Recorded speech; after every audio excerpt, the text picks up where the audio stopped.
KD Sharma को जिला अध्यक्ष का जिम्मा लगातार छठी बार। कुनिहार से हरजिंदर ठाकुर की रिपोर्ट। जिला पेंशनर एवं वरिष्ठ नागरिक कल्याण संगठन जिला सोलन की कार्यकारिणी का चुनाव धर्मपुर के मनसा माता मंदिर परिसर में केडी शर्मा जिला सोलन अध्यक्ष की अध्यक्षता में आयोजित किया गया। जिला कार्यकारिणी के तमाम प्रतिनिधियों तथा 12 यूनिटों के प्रतिनिधियों डेलीगेट्स ने चुनाव प्रक्रिया में भाग लिया। जिला के कार्यकारिणी के चुनाव में प्रदेश कल्याण संघ के माननीय अध्यक्ष आत्मा राम शर्मा बतौर मुख्य अतिथि शिरकत की।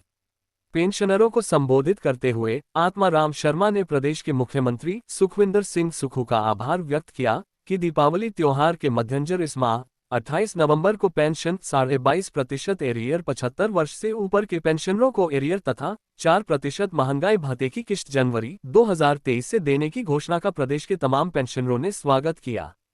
आत्मा राम शर्मा ने ये भी कहा कि जनवरी 2016 से फरवरी 2022 के बीच के पेंशनरों के नए छठे वेतन आयोग का न तो एरियर मिला है और न ही लीव इनकेशमेंट का एरियर, न ही ग्रेजुटी और न ही कम्यूटेशन का एरियर मिला है, जिसका पेंशनरों में भारी रोष है। पेंशन पिछले 2 महीनों से 9 व 10 तारीख को मिली है। आत्मा राम शर्मा ने सरकार से मांग की है कि पेंशनरों के सभी ड्यूज एक मुश्त दिए जाए। केडी शर्मा जिला अध्यक्ष तथा महासचिव जगदीश पनवर ने जिला कार्यकारिणी का लेखा जोखा प्रस्तुत किया और 21 वर्षों से केडी शर्मा ने छठी बार प्रधान पद पर चुने जाने का गौरव प्राप्त किया है। केडी शर्मा ने पुरानी कार्यकारिणी को भंग किया और नए चुनाव करवाने की घोषणा की। केडी शर्मा ने सुरेंद्र सिंह वर्मा संयुक्त सचिव राज्य कार्यकारिणी को चुनाव अधिकारी नियुक्त किया और चुनाव संविधान प्रक्रिया के तहत सर्व समिति से संपन्न हुए, जिसमें केडी शर्मा प्रधान, GR भारद्वाज वरिष्ठ उपाध्यक्ष, जगदीश पनवर महासचिव, मनसा राम पाठक कोषाध्यक्ष व नॉमिनेटेड कार्यकारिणी सदस्य उदय राम चौधरी मुख्य सलाहकार, पलक राम कश्यप सलाहकार, मनोहर सिंह कंवर उपाध्यक्ष, विलाराम राठौर उपाध्यक्ष, दलीप राणा उपाध्यक्ष, हरिदत्त शर्मा उपाध्यक्ष, रामलाल शर्मा उपाध्यक्ष, अंजना शर्मा उपाध्यक्ष, रेणुका मोहन उपाध्यक्ष, चेतराम भारद्वाज संयुक्त सचिव, पूर्णचंद वर्मा, विजयराम ठाकुर संयुक्त सचिव, करण कौंडल संगठन सचिव, DD कश्यप प्रेस सचिव, रोशन लाल कानूनी सलाहकार, रोशन लाल वर्मा, सूर्यकांत जोशी व नरेश घई को राज्य प्रतिनिधि चुना गया। चुनाव अधिकारी सुरेंद्र सिंह वर्मा ने गोपनीयता की शपथ चुने हुए प्रतिनिधियों को दिलाए। 10 महीने के बाद हमने ये 4/4/2008 को ये रेगुलर बॉडी जो आपकी बनी थी, उस टाइम हमारे पास 5 यूनिटें होती थी जबकि ये डिस्ट्रिक्ट बॉडी बनी थी। उसके बाद हमने यहाँ आपकी डिस्ट्रिक्ट बॉडी ने जो नए यूनिट तैयार किए, जायल का यूनिट नया बना, नालागढ़ का यूनिट नया बना, पट्टा बरौरी का नया बना और सोलन सिटी यूनिट जो बनी है वो नई बनी, पट्टा मेलोक बना और चंडी बनी। ये प्रोग्रेस हमारी मतलब ऑर्गेनाइजेशन की थी इतने यूनिट। उसके बाद आज हम जो है धर्मपुर को मिला के आज हमारी ये 12 यूनिटें बन गई है। ये सब आप ही का सहयोग था। हम जानते हैं कि हमने इस संगठन को कैसे चलाया और किस तरीके से हमारे को तंग किया गया। 7 साल तक हमने एक किस्म से इस तशद्दुद को सहा है, लेकिन आप लोगों ने या जो भी हमारी कार्यकारिणी थी उन्होंने अपना हौसला पस्त नहीं किया। यहाँ तक कि उस समय की राज्य कार्यकारिणी का हमारे डिस्ट्रिक्ट में बाइकाट कर दिया था और इंडिपेंडेंट हम चल रहे थे और हमारे पास सब कुछ था, ऐसी कोई बात नहीं। मंत्री लोग आते थे, विधायक आते थे, पार्लियामेंट के मेंबर लोग आते थे, हमने अपना वर्चस्व गिरने नहीं दिया। ये सब आप लोगों की मेहरबानी थी, आप भाइयों का साथ था, आपने साथ दिया कार्यकारिणी का। यही कारण है कि आज आपका डिस्ट्रिक्ट सोलन ना केवल आपके डिस्ट्रिक्ट में, अभी तो पूरे हिमाचल में एक सम्मान रूप से सम्मानीय ढंग से आपके यूनिट को जो है देखा जाता है। ये सब आपकी एकता, आपकी संगठन और आपका जो डेडिकेशन है संगठन के प्रति, उसके ये परिणाम है। उसका ये सारा जो है हम फल जो है भोग रहे हैं। तो दोस्तों, मैं अपनी डिस्ट्रिक्ट कार्यकारिणी की ओर से आप सभी का हार्दिक धन्यवाद करता हूँ कि आपने कठिन जो हमारी परीक्षाएँ थी, जैसे धरने का काम था या GST को चलाने के लिए हमें डीसी को मजबूर करना था, या स्टेट के आदेश थे उनके आदेशों पर धरने देने थे, या कोई कार्यक्रम करना था, उसमें आपने पूरा सहयोग दिया और अपने संगठन को आपने मजबूत बनाते हुए गवर्नमेंट सरकार को और अपनी राज्य कार्यकारिणी को ये प्रदर्शित किया कि हम एक हैं, सोलन डिस्ट्रिक्ट मजबूत है और पूरी तरह से हम जो है एक मुट्ठी में बंद हैं। तो इस एकता को मैं चाहता हूँ कि आप इस एकता को बरकरार रखें। जो भी कार्यकारिणी आपकी बने उससे भी मेरा ये सहयोग रहेगा, ये रिक्वेस्ट रहेगी कि वो कम से कम इस एकता को ना तोड़ने दे।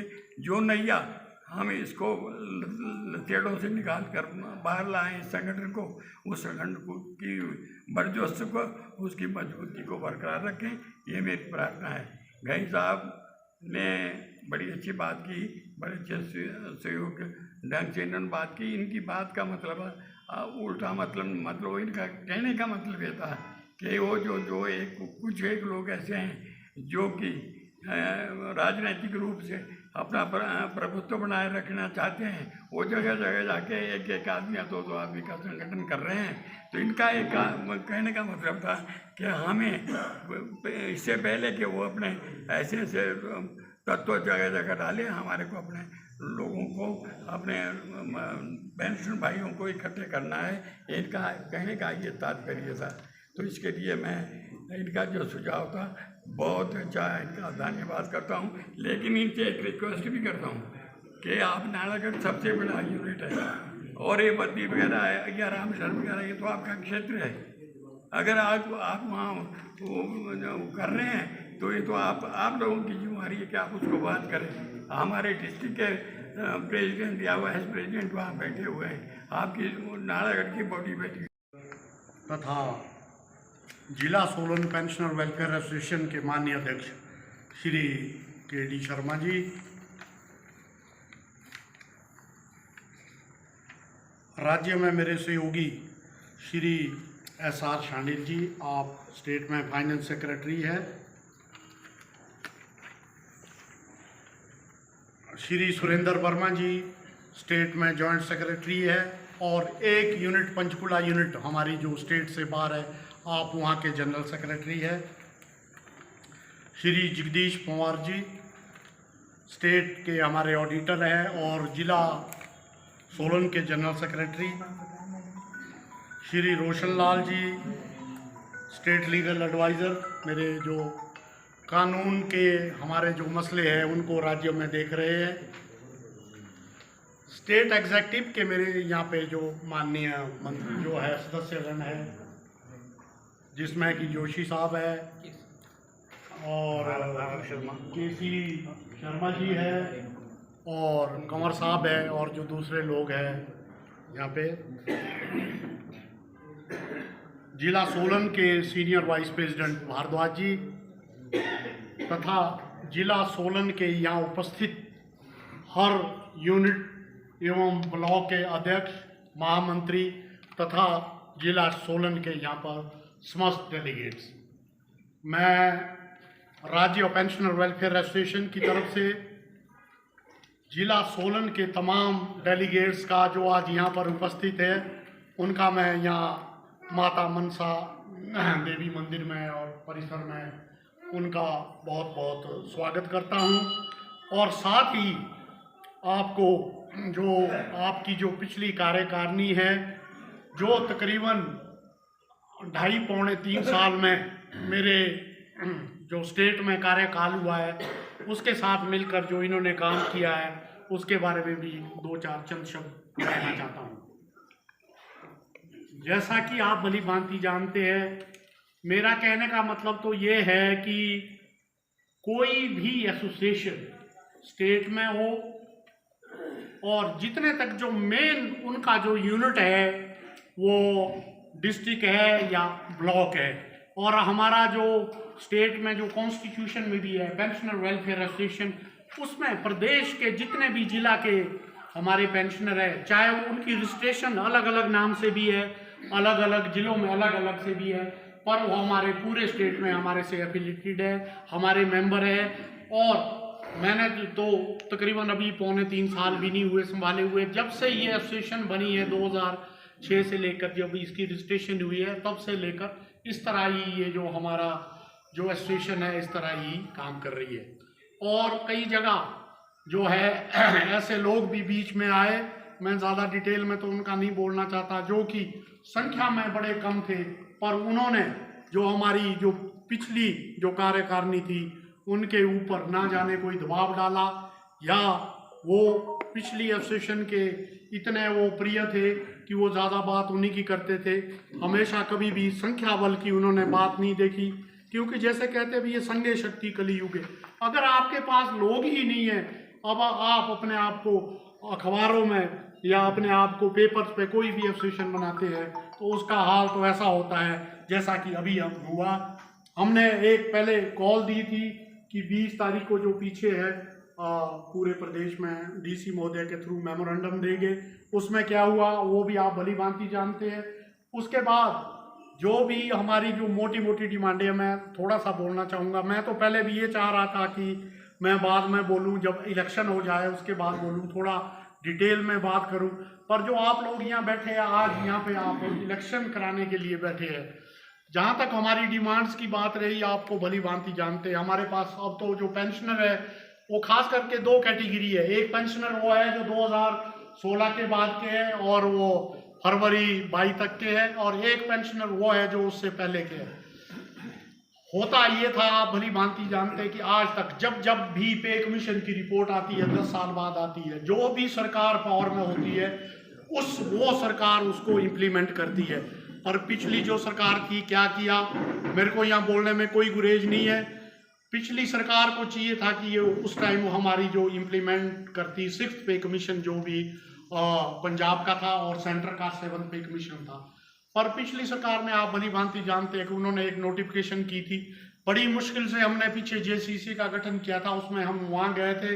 वो भी हम जानते हैं, अगर मैं ज़्यादा डिटेल में बोलूँगा तो बहुत लंबा हो जाएगा कि किस तरह वहाँ हमारे को वहाँ डाला गया। कुछ एक लोग, कुछ एक चाटुकार पिछली गवर्नमेंट में पड़े। जो हमारा एक कॉन्स्टिट्यूशन और एक सेट प्रोसीजर है, मैं ये कहना चाहता हूँ कि 2006 में सबसे पहले जेसीसी का गठन हुआ और माननीय उस टाइम मुख्यमंत्री राजा वीरभद्र सिंह जी थे और जीवानंद जीवन जी प्रधान थे।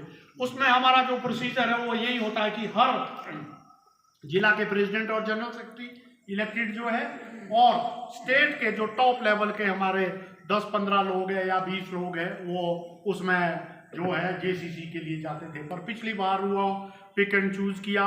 एक पिछली गवर्नमेंट ने एक ऐसे नेता को आगे बना दिया कि उसको ही सारा दे दिया ये दारोमदार की आप ही पूरे जो है जेसीसी का गठन करेंगे, उसमें लोगों को डालेंगे। पर एनी हाउ फिर भी हमारे 30-35 आदमी थे, उन्होंने तो वो लोग उस जेसीसी में डाले थे जो जेसीसी के मेंबर नहीं होते। बोर्ड कॉरपोरेशन के मैक्सिमम लोग थे। भले ही बोर्ड के हमारे लोग हैं, हमारे मेंबर होते हैं स्टेट में, चाहे वो ट्रांसपोर्ट के हैं, चाहे इलेक्ट्रिसिटी के हैं, या दूसरे बोर्ड एंड कॉरपोरेशन, चाहे यूनिवर्सिटीज है या दूसरे बोर्ड एंड कॉरपोरेशन। पर जेसीसी के कंपोजिशन की मैंने बात की थी, पर जो पिछली जेसीसी हुई थी हमारे 31 अगस्त 22 को, उसमें मैक्सिमम वो लोग थे जो बोर्ड एंड कॉरपोरेशन के थे और वो पर्टिकुलरली एक विचारधारा से जुड़े थे। और एक जो कोई भी आदमी जो था वो उसने वो लिस्ट दी थी और पता नहीं किसको कंसल्ट किया क्या नहीं किया। पर जेसीसी में फिर जो भी बात हुई वो हमारे से हुई। मैं इसलिए बोलना चाहता हूँ कि उसमें जो एक बड़ा देश की सेवा की है, इसलिए जो आप आज ये स्वरूप है वो आपने बनाया। ये बात हमने माननीय मुख्यमंत्री से कही कि आप अब कम से कम जो हमारे पेंशनर का जो एरियर है और जो डीए की किस्त है ये दी जाए। उसके बाद बातचीत होती रही और पिछला जो फरवरी में पिछला आपका बजट सेशन आया, उससे पहले भी हमने पूरे प्रदेश में डीसी के माध्यम से एक मेमोरेंडम दिया गया कि जितने भी पेंशनर की ये डिमांडें पूरी की जाए, खास करके 6th पे कमीशन का एरियर, डीए का एरियर और जो दूसरी बातें थी। तो अभी भी मुझे याद है कि 13 फरवरी को वो जो है 14 फरवरी को ये सेशन शुरू होना था फरवरी को, और पिछला जो बजट सेशन था हमने 12 फरवरी को थ्रू आउट स्टेट मेमोरेंडम दिया था डीसी के माध्यम से, आपने भी दिया। फिर हमने 13 तारीख को माननीय मुख्यमंत्री जी से बात की और उन्होंने उस टाइम जो पेंशनर के लिए जो विधानसभा में घोषणा कर दी थी कि मैं कुछ ना कुछ जो है पेंशनर को यहाँ दूंगा, और हमने ये बात की थी कि आप कम से कम हमारे को 50% तो दे दीजिए, जो बात हुई थी। पर उसका नतीजा ये और जो ब्यूरोक्रेसी है आज भी और पिछली गवर्नमेंट भी थी जो थी, ब्यूरोक्रेसी का बहुत बड़ा रोल रहा है। और मुझे यहाँ बोलते हुए इसमें कोई दिक्कत नहीं कि ब्यूरोक्रेसी आज भी जो डिक्टेट करा रही है माननीय मुख्यमंत्री जी को और जो दूसरे लोग हैं उन्होंने क्या, उसके बाद एक वो जो नोटिफिकेशन आई, आप भली भांति जिस नोटिफिकेशन को जानते हैं कि आपको जो एरियर है अगले 30 साल में मिलेगा, और डीए का एरियर है 5 साल में मिलना था, और सिर्फ एक मिशन का एरियर 30-35 साल में मिलेगा। जैसी ये नोटिफिकेशन बाहर आई, हमने पूरे प्रदेश में शिमला में एक प्रेस कॉन्फ्रेंस कराई और उसके बाद माननीय मुख्यमंत्री को बोला कि आप विद इन 2 डेज ये नोटिफिकेशन वापस करो, नहीं तो हिमाचल प्रदेश के पेंशनर सड़कों में उतरेंगे। उसके बाद वो नोटिफिकेशन वापस हुई। जो दूसरी नोटिफिकेशन हुई उस टाइम, उसमें कुछ ना कुछ पेंशनर को मिला। वो नोटिफिकेशन ऐसी थी कि हर कैटेगरी के जितने भी पेंशनर थे जो 65 साल से कम थे उनको 15% मिला, 65 से जो 70 के करीब थे 18% मिला, 70 से 75 थे 20%, और जो 75 से ऊपर से उनको 35% जो है उसका एरिया दिया। हमने उसका स्वागत किया कि उसमें पेंशनर की हर कैटेगरी को कुछ ना कुछ मिलता है। साथियों, एक बात मैं यहाँ कहना चाहता हूँ, हम रिटायर हुए, हमारा जोर है, और मुझे यहाँ बोलते हुए इसमें भी कोई गुरेज नहीं। जो आपकी ताकत देखी जाती है, संगठन तो संगठन ही है, पर आपकी जो बारी आती है ताकत देखती है, वो तकरीबन 5 साल में 1 बार 2 बार, या तो आपके इलेक्शन कोई पार्लियामेंट के इलेक्शन हो, या कोई असेंबली के इलेक्शन हो, या कोई लोकल इलेक्शन होते हैं, तब आपका तवज्जो ज़्यादा दी जाती है। पर मुझे बोलते हुए यहाँ बड़ा दुख हो रहा है कि एनजीओ फेडरेशन जो आज हिमाचल प्रदेश में, वो तो आज तक कोई भी बात नहीं करता। ये जो आपको एरियर मिला है जिसकी मैं पहले बात कर रहा हूँ, जो अभी ये इसकी नोटिफिकेशन जो है, मेरा ख्याल है अगर मैं गलती में नहीं हूँ 13 मार्च को हुई है इस साल जो ये मिला है, और उसके बाद जो कुछ भी मिला ये आप लोगों की ताकत है, जो आप लोग लड़े हर लेवल पे। इम्प्लॉयज़ को कुछ नहीं मिला और इम्प्लॉयज़ आज तक बात नहीं कर रहे। अभी भी मेरे किसी भाई ने यहाँ बोला था कि इम्प्लॉयज़ को तो एरियर और भी मिल रहा है, ज़्यादा भी मिल रहा है। मेरा ख्याल है वो अच्छी तरह, मेरा ख्याल है वो वेल एक्वेंटेड नहीं है। आज तक इम्प्लॉयज़ को एडीए भी अभी मिला है, जो अभी ये नोटिफिकेशन हुई अब मिला। इससे पहले इम्प्लॉयज़ को ना एडीए मिला था, और जहाँ तक ये एरियर की बात कर रहे हैं वो भी इम्प्लॉयज़ को नहीं मिला, क्योंकि इम्प्लॉयज़ बंटे हुए हैं। सबसे बड़ी बात है, एक ग्रुप जो है वो जो एनपीएस वाले हैं जो इधर आए हैं, लेड बाई प्रदीप जी है, दूसरा ग्रुप है एजुकेशन से त्रिलोक जी है, और एक तीसरा ग्रुप भी अभी बना है जिसमें लेक्चरर एसोसिएशन के हैं, और उनके साथ बोर्ड कॉरपोरेशन भी है, इलेक्ट्रिसिटी के भी लोग भी है। शिमला में बैठ के हम रोज यही बात कर रहे हैं, सबसे ज़्यादा प्रेशर तो इम्प्लॉयज़ का पड़ता था। अभी थोड़ी देर मैं पीछे पहले जाना चाहता हूँ कि सेक्रेटेरिएट में जो बात हुई, वहाँ जो गए, जिस दिन वो सेक्रेटेरिएट से बाहर निकले, उनका जो सेक्रेटेरिएट में भी एजुकेशन नहीं था, उनका तो ये जिसको आप बोलते हैं गेट मीटिंग थी, लंच हाउस में भी जो कर रहे थे। जब भी वो पहले दिन बाहर निकले, जो उन्होंने बातें की, जो बोली, मैं ये भी कह देना चाहता हूँ जो सेक्रेटेरिएट एसोसिएशन भी है वो प्रधान है, दूसरी तीसरी बारी बने हैं, पर आज तक भी जितने भी एजिटेशन हुए 80 के बाद तो मैंने देखे, पर आप लोगों ने तो उससे पहले से भी देखे होंगे। बहुत सीनियर लोग यहाँ बैठे हैं। पहले पूरे जो स्टेट में या तो शुरू में टीचर एसोसिएशन होती थी, उसके बाद एनजीओज करते थे। सेक्रेटेरिएट वाले तब बाहर आते थे जब डिमांड मानने वाली होती थी, वो एक दिन आए बाहर करते थे। उस एसोसिएशन को पता नहीं है कि कैसे बात सरकार से करनी है, किस तरह प्रेशर डालना है। सेक्रेटेरिएट में 5 एसोसिएशन बनी है, मैं बोल रहा हूँ। एक एसोसिएशन तो पीए प्राइवेट सेक्रेटरी की है, वो तो 24 घंटे मंत्री के साथ, सेक्रेटरी के साथ रहते, वो तो बात नहीं करते। दूसरी एसोसिएशन जो है क्लास 3 की है, जिसके संजीव जी अध्यक्ष है, वो स्ट्रांग है क्लास 3 के बंदे। तीसरी एसोसिएशन वो अफसर एसोसिएशन है, जिसमें गेस्टेड अफसर जो ऊपर आ रहे हैं, सेक्शन अफसर है, अंडर सेक्रेटरी है, डिप्टी सेक्रेटरी। चौथी एसोसिएशन वो ड्राइवर की है, वो भी है अफसरों के साथ और मंत्रियों के साथ जुड़े रहते हैं, 24 घंटे गाड़ी। एक एसोसिएशन क्लास 4 की, वो काफ़ी स्ट्रांग है वो। तो ये 5 एसोसिएशन जब इकट्ठी हुई, जो कुछ भी वहाँ हुआ हमने देखा, इनको एक्सपीरियंस कम था। कई लोगों ने चलो जो भी है, जो बात इनको नहीं करनी थी वो बात बाहर भी कर दी है, चलो वो उनका कहने का है, क्या तात्पर्य था, क्या कुछ बोला था। हमारे भी कई लोग बोलते हैं, या वो कई लोग उसमें बीच में पॉलिटिकल लाइंस में भी चले गए। मैं ज़्यादा बात ये नहीं करना चाहता उसमें। आजकल जो कुछ वो विधानसभा के स्पीकर की तरफ से भी कोई नोटिस उनको आया है या अभी तक नोटिस आने वाला है, और उसके अलावा उनको वहाँ जो उन्होंने कुछ बोला उसमें कोई चार्जशीट तो नहीं, मेरा ख्याल है उनकी वो एक्सप्लेनेशन हुई होगी जिसको मेमो बोलते हैं आप, इस तरह की बात चली है। पर मैंने तब भी बोला था, मेरी उनसे भी रोज बात होती है, क्योंकि बाहर लोग ये सोचते हैं कि पता नहीं कितना बड़ा ये हो गया। अभी बोर्ड के प्रेसिडेंट ने बोल दी ना कि मैं वही बोल रहा हूँ, कई लोग हैं जो कई बातें भूलिए, मैं ज़्यादा डिटेल में इसलिए नहीं बोल रहा, आपने इलेक्शन कराने हैं यहाँ पे, मैं बाद में बोलना चाहता था। तब ये जो भी बोला, जैसा कुछ भी हुआ वो चलो, बोलने का जो भी था वो नहीं बोलना चाहिए, हुआ एनी हाउ। ये है कि उसके बाद अभी भी जो थोड़े दिनों में आए, जब ये घोषणा हुई वहाँ पे, उसके बाद सीएम ने हमारी 11 तारीख को सीएम ने बुलाया था, वहाँ मीटिंग होनी थी। इन द मीन टाइम ये जो सेक्रेटरीज बुलाए, चीफ सेक्रेटरी बुलाए, हमने भी जाना था, ओपुर में मीटिंग थी। तो वहाँ जब बात हुई, जो उनके हमारे OSD है, जो इनके प्राइवेट सेक्रेटरी, इन्होंने बोला हम आपकी डिमांडें मान रहे हैं, हम जो भी है, आज चीफ सेक्रेटरी को बुलाया, सेक्रेटरी फाइनेंस को बुलाया, आपको इसके बाद बुलाएंगे, आज मुख्यमंत्री जी घोषणा कर देंगे। उसके बाद जो मुख्यमंत्री ने घोषणा की, आपको पता ही है, उसमें जो हमने एक मेमोरेंडम भी दिया था पूरे